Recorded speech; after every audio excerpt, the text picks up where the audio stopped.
బాగుంది కానీ photo super వేసిరు. నీల నిరంజన్ రెడ్డి పిచ్చి పిచ్చిగా మాట్లాడితే పుచ్చ పగులుతుందట. పిచ్చి పిచ్చిగా మాట్లాడితే పుచ్చ పగులుతుంది అని చెప్పేసి మన కల్వకుంట్ల కవితకి ఇట్లా పెట్టింది చెయ్యి. జయలలిత అక్క వార్నింగ్ ఇస్తానంట, పిచ్చి పిచ్చిగా మాట్లాడితే పుచ్చ పలిగిపోతుందరా బాబు అని చెప్పేసి నిరంజన్ రెడ్డిని ఉద్దేశించి అన్నదట. మరి వాళ్ళు రాసిరు. ఇంకా మాజీ మంత్రి నిరంజన్ రెడ్డికి కవిత వార్నింగ్ ఇచ్చింది. అరాచకాలకు కేర్ ఆఫ్ అడ్రస్ ఆయనట. అయితే అరాచకాలు అంటారు. ఇక్కడ ఒక సందర్భంగా మనం మాట్లాడాలి. అక్క ఇంతకుముందుకు బీఆర్ఎస్ లో ఉన్నది. వీళ్ళ నాయన ఈయనను మంత్రిని చేసాడు. ఈయన అరాచకాలు చేసే దొంగ అనుకుందాం, జరసేపు అనుకుందాం. ఇంకా అవునా కాదా నాకు తెలియదు కానీ సో అరాచకాలు చేసి అనుకుందాం. అక్క అప్పుడు ఎందుకు అల్లం అయింది, ఇప్పుడు ఎందుకు బెల్లం అయితలేడు, లేదంటే అప్పుడు ఎందుకు బెల్లం అయింది, ఇప్పుడు ఎందుకు అల్లం అయిండు?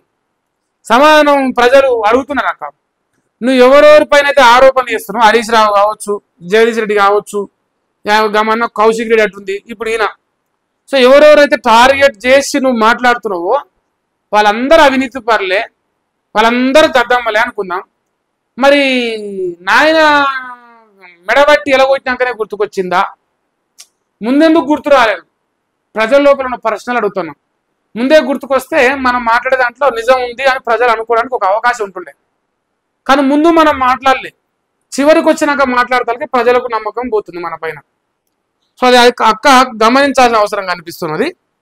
ఇక మరి ఇక వేస్తాను ఇక నరుకుడే నరుకుడు రోజు డైలాగులు. నీళ్ళు ఇవ్వకుండా నీళ్ళ మంత్రి అని పేరు పెట్టుకున్నట. హరీష్ రావు మనిషి అని సీఎం చర్యలు తీసుకోవడం లేదా?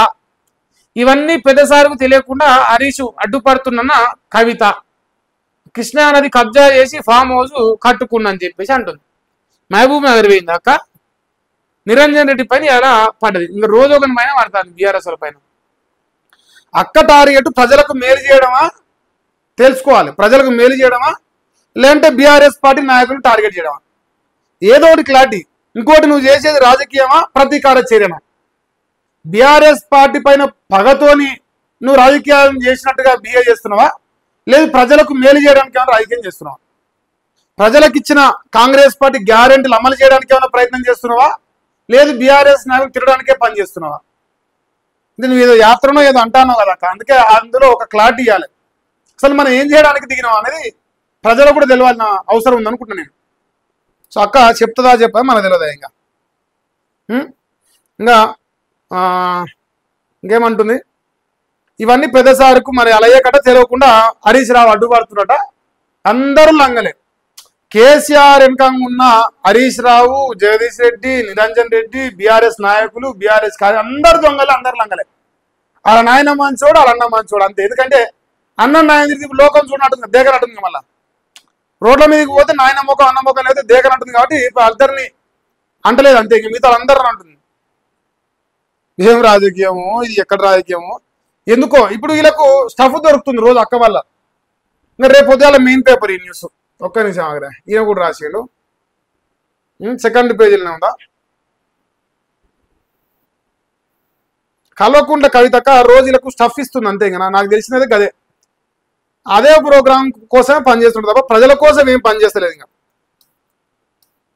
ఇంకో పిచ్చి పిచ్చిగా మాట్లాడితే పుచ్చ లేచిపోతుంది, జాగృతి అధ్యక్షురాలు కవిత వార్నింగ్. శబాష్.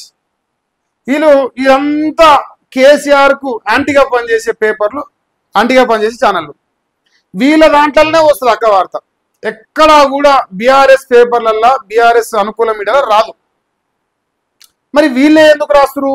ఇప్పుడు వాస్తవానికి రేవంత్ రెడ్డి వార్తలు లేపి లేపి రాయాలి, రేవంత్ రెడ్డిని ఇంకా రాజకీయంగా పైకి తీసుకొచ్చే ప్రయత్నం చేయాలి. కానీ వీళ్ళు ఎక్కడా కూడా కవితక్కను పైకి లేపుతురు. అంటే ఎందుకు? కవితక్క కేసీఆర్కి ఆపోజిట్లో, బీఆర్ఎస్ పార్టీకి ఆపోజిట్గా పనిచేస్తుంది. తద్వారా కాంగ్రెస్ పార్టీకి లబ్ధి జరుగుతున్నది. సో దీని రాజకీయం అనేది అంటే దీనికి వేరే పేర్లు ఇంకా ముద్దుగుంటాయి అనిపిస్తుంది. నేనైతే రాజకీయంగా చూస్తలేను, నాకంత నచ్చలేదు అనమాట అక్క చేసి రాజకీయం. ఈ ఆడవిల్ల అంటే మరి వాళ్ళనేమో చిత్రహింసలు పెడుతున్నది, అదొక వార్త. ఇంకా రోజు ఉంటుంది అక్కది, బొట్టు పెడుతుంది, బీఆర్ఎస్కి పంగనాలు పెడుతుంది అంతే, రోజు ఒక ప్రోగ్రామ్. అనవసరంగా తండ్రి రాజకీయాలు తీసుకొచ్చి నేను ఎంపీని చేసిన నేను అనుకుంటాను. కేసీఆర్ చేసిన స్వయంకృత అపరాధమే ఇలా తనకు శాపమే కూర్చుంది.